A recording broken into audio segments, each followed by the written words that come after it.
नियोजित शिक्षकों के लिए एक खुशखबरी जरूर है। जो समय का इंतजार हम कर रहे थे वो नजदीक आने वाला है, क्योंकि यहाँ पर आप देख सकते हैं फ्रेंड्स कि नई नियमावली कैबिनेट में भेजी गई। सक्षमता परीक्षा लेगा बिहार बोर्ड। परीक्षा देकर नियोजित शिक्षक बनेंगे राजकर्मी। स्कूल आवंटन में 3 ऑप्शन।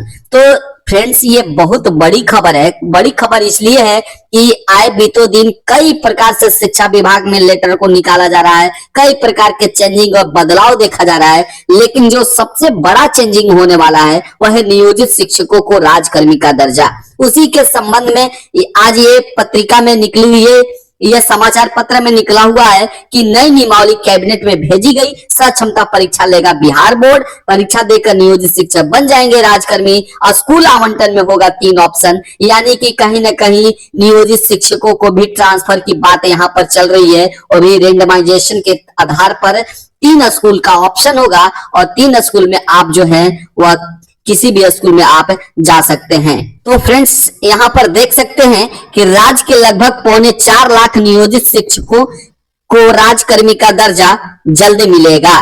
तो ये इंपॉर्टेंट चीज है। राजकर्मी का दर्जा के लिए कई वर्षों से इंतजार कर रहे हैं नियोजित शिक्षक, लेकिन पटना के जो आंदोलन हुआ था वहां से इसकी जो एक रफ्तार मिली थी वह बीच में कभी धीमी कभी तेज होती चली गई, लेकिन अंत जो है वह सुखद होता है। इसलिए शिक्षकों को, नियोजित शिक्षकों को राजकर्मी का दर्जा जो है वह जल्द मिलने वाला है। इसके लिए शिक्षा विभाग नियमावली तैयार कर लिया है और माना जा रहा है कि कैबिनेट की अगली बैठक में नियमावली को मंजूरी मिल सकती है।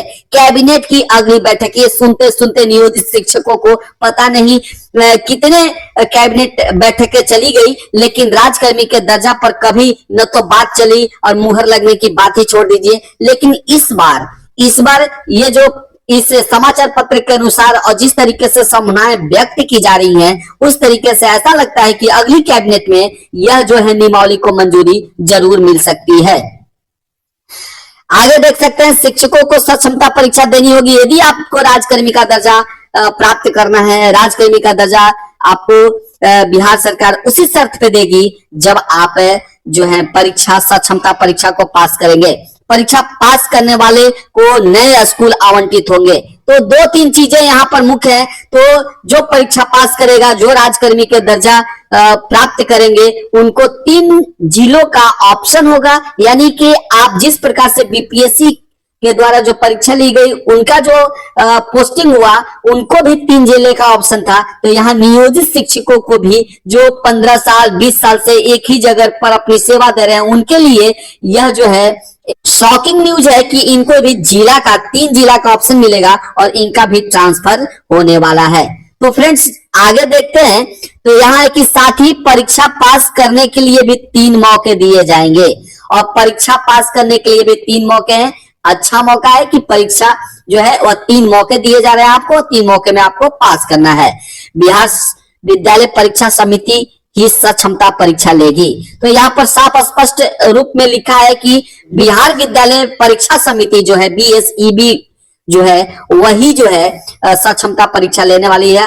हालांकि कुछ दिन पहले ये खबर जरूर फैली थी जब कांग्रेस के प्रवक्ता ने कहा था कि बीपीएससी से हो सकता है परीक्षा लिया जाए, क्योंकि एक ही संवर्ग वो विद्यालय में चाहते हैं। तो ऐसे में संभव है कि BSEB से न लेकर यह परीक्षा बीपीएससी से लिया जाए और सभी शिक्षकों को बिहार विद्यालय अध्यापक नाम रखा जाए, क्योंकि नाम में बहुत सारा आपत्ति थी कि विशिष्ट शिक्षक नाम नहीं होना चाहिए। लेकिन यहाँ इस पत्र के माध्यम से यह साफ हो चुका है कि सक्षमता परीक्षा जो है वह बिहार विद्यालय परीक्षा समिति लेने वाली है।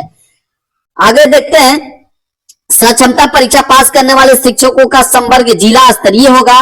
वह यह भी प्रावधान किया गया है कि बीपीएससी से सफल हुए वैसे नियोजित शिक्षक जो अपने पुराने स्कूल में ही रहना चाहते हैं उन्हें सक्षमता परीक्षा देने की जरूरत नहीं है।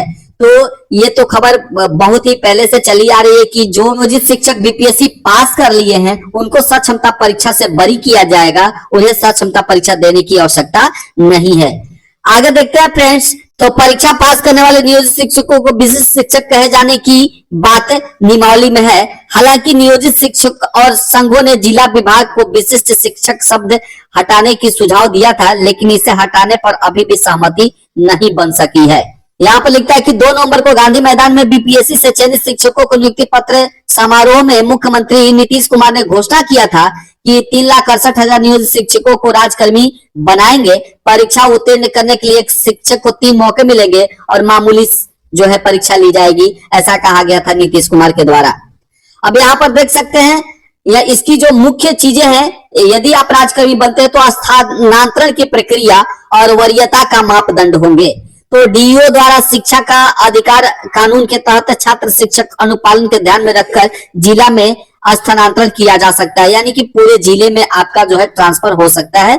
यहाँ देख सकते हैं डीईओ द्वारा तय की गई अवधि पूरा होने पर जिला के तहत स्थानांतरित किया जाएगा। प्राथमिक और माध्यमिक शिक्षा निदेशक जिला के बाहर ट्रांसफर करेंगे। एक विशिष्ट शिक्षक 2 बार ही इस विकल्प का प्रयोग करेंगे। तो विशिष्ट शिक्षक जो नियोजित शिक्षक होंगे वो विशिष्ट शिक्षक होंगे और उनको ट्रांसफर की जीवन में पूरे सेवा काल में सिर्फ 2 ही बार मौके मिलेंगे। और यहाँ पर देख सकते हैं वरीयता के लाभ में, तो वरीयता के मापदंड होंगे स्थानीय निकायों के शिक्षक के रूप में प्रशिक्षित वेतनमान पाने की तिथि से, और 2 शिक्षकों को प्रशिक्षण की तिथि एक ही हो तो जन्म तिथि के आधार पे। तो वरीयता का मापदंड जो है वह प्रशिक्षित वेतन पाने की तिथि से देय होगी स्थानीय निकायों के शिक्षक के रूप में। अब यहाँ 2 शिक्षक इस मापदंड को एक ही अंग्रेजी वर्णमाला के आधार पर, तो ये वरीयता प्राप्त करने का जो मापदंड है वह है कि आपको प्रशिक्षित वेतनमान जिस तारीख से आप पा रहे हैं उस तारीख से आप वरीय होंगे।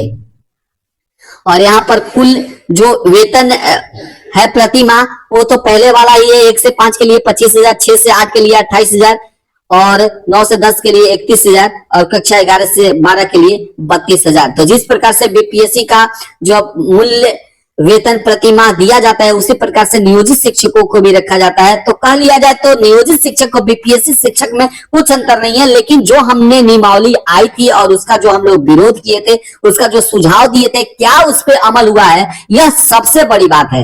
और इस चीज के लिए उनको सार्वजनिक किया जाना चाहिए, क्योंकि अभी भी हम लोग ये समझ नहीं पा रहे हैं कि हमारा जो मांग था विशिष्ट शिक्षक नाम को हटाना, हमारा जो मांग था वरीयता का लाभ देना, हमारा जो मांग था एनपीएस का लाभ देना, हमारा जो मांग था बिहार विद्यालय अध्यापक नाम रखा जाना और सक्षमता परीक्षा न लेकर कोई भी परीक्षा नहीं, बिना शर्त राजकर्मी का दर्जा, क्या मेरी हमारी मांगों को पूरा किया गया या हमारी मांगों के कुछ भी मांगों में सुझाव में अमल किया गया नहीं, ये तो जब नियमावली आएगी तब पता चलेगा। आई थिंक वीडियो अच्छा लगा होगा तो लाइक करिएगा और चैनल पर नए तो चैनल को जरूर सब्सक्राइब कर बेल को प्रेस कर दीजिएगा ताकि सबसे पहले नोटिफिकेशन आपके पास पहुंचे। आज तक बस इतना ही, कल फिर एक नए अपडेट के साथ आपके पास उपस्थित होंगे। तब तक के लिए जय हिंद, धन्यवाद।